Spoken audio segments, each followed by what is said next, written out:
فمثله كمثل الكلب إن تحمل عليه يلهث أو تتركه يلهث، ذلك مثل القوم الذين كذبوا بآياتنا.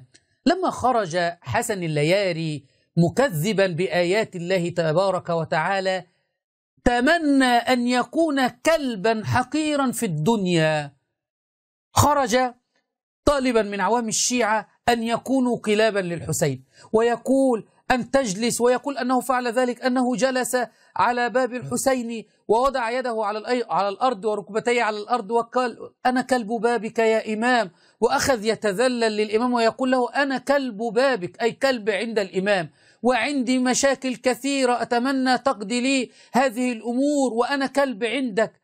أهانوا أنفسهم، ومن يهن الله فما له من مكرم.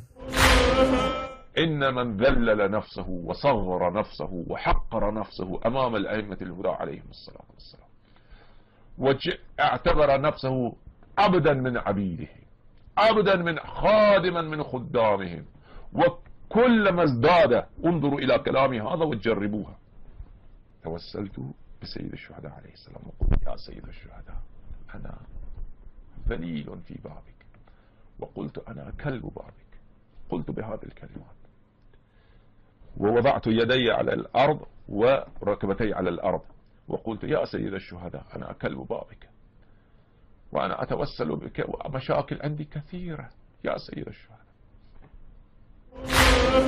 ها هو هذا الحقير حسن اللياري تمنى أن يكون كلبا.